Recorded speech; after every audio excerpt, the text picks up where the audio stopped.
Hello everyone, welcome to this session. I am going to walk you through the logic and logistics of case control studies. I will be covering this topic in 5 sessions. The first will be on the design of a case control study. Next will be on how to select cases. Third will be on how to select the controls, followed by measuring the exposure, and last will be the measures of association used in case control studies. Case control approach has been in use since in 18th and 19th century to identify a relationship between exposures and adverse outcomes. However, the use of case control design gained momentum post-World War II. Famous studies such as Dolan Hill study to determine relationship between smoking and lung cancer was done through a case control approach.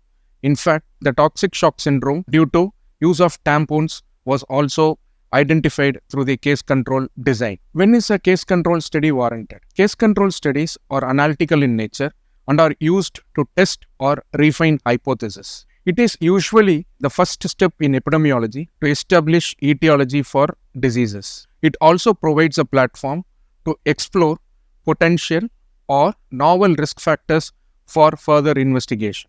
In order to study risk factors for rare diseases or diseases with long latency, cohort cannot be a right approach because it will involve a large sample size and a long time of follow-up of patients which can be resource intensive. In such instances, case control study design comes in handy to study risk factors for rare diseases and also those diseases which have a long latency. Also, case control studies are relatively quick to mount and conduct, and also they are inexpensive, and it allows to study multiple risk factors of the disease. And also, case control study poses minimal risk to participants for exposures such as drugs, chemicals, or any other risk factors that have the susceptibility of increasing risk for diseases, because in a case control study, we start with the cases, that is, the disease of interest has already occurred, and the investigators try to ascertain the exposures to the disease. Hence, there is a very minimal risk to the participants. Even though case control designs are smart designs, they have to be designed carefully and executed very thoughtfully. Otherwise, biases can creep in defining a case or selecting controls or in fact even measuring the exposure. Imagine a doctor working in the ENT department of a tertiary care hospital found that many mucormycosis patients were admitted in her ward during 2021. During history taking, she observed that majority, that is around 80% of such patients had a past history of steroid use. What conclusions can be drawn from this clinical bedside observation? Can we conclude that is steroid use causing this increase in incidence of mucormycosis? Yes or no? The answer is a big no, because we have to see the exposure, that is the steroid use among the normal or unaffected people. Unless we compare the proportion of exposure between the mucor patients and the normal or unaffected people, we cannot make such conclusions. The comparator group serve as a control in a case control study. In a cohort study, we divide the study population into exposed and unexposed, and we follow them over a period of time to see who have developed the disease among exposed and among unexposed. Then we calculate the incidence of the disease between the exposed and unexposed and calculate the risk and the relative risk. However, in a case control study, we start with cases, the individuals who have the disease of interest. Then the next step, we identify controls, that is, individuals who do not have the disease. We go back in time, that is, retrospectively, we examine the presence or absence of exposures in the cases and in the controls. Then we compare proportion of cases with exposure versus proportion of controls with exposure to infer about the relationship between exposure and the outcome. So, how do we present the data of a case control study in a 2x2 table?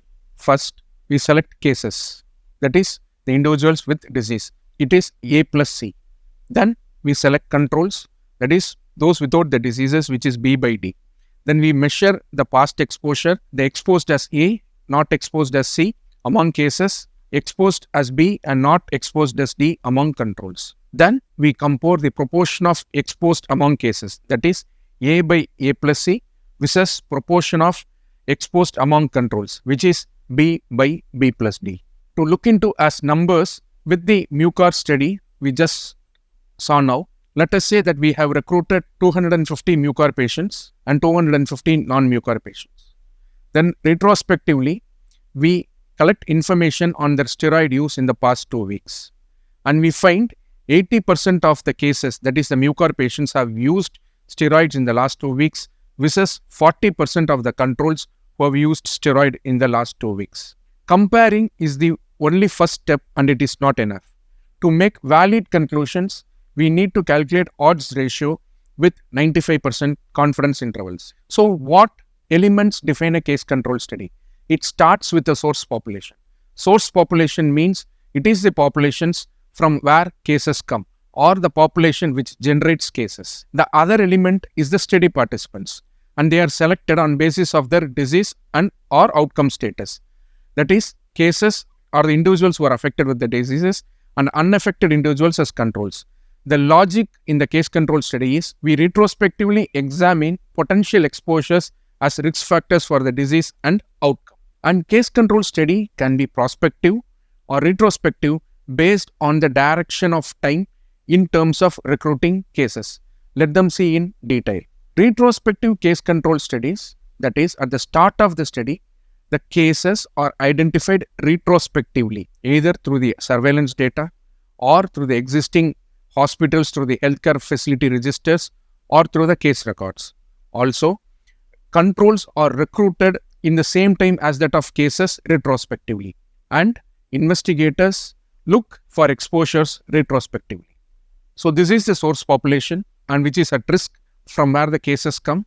Over a period of time, we will have cases, we will recruit them retrospectively, and controls, we will also recruit them retrospectively, and the exposures also will be looked back in time. However, in prospective case control studies, at the start of the study, the cases will be identified prospectively. That is, we have to wait for cases to occur. We can capture these cases through the existing surveillance system or through a healthcare facility or by sensitizing the healthcare providers to report us the cases as and when they occur. Also, controls are prospectively recruited as and when the cases are recruited. However, the exposures are looked retrospectively. This is the source population. Over a period of time, cases occur, we recruit them, and when we recruit the cases, we recruit simultaneously a control also. So, as the cases occur, we recruit the cases prospectively and also controls prospectively, but exposures are collected in a retrospective fashion. And always remember that case control studies come from a theoretical cohort. In a cohort study, we follow exposed and unexposed subjects for development of disease.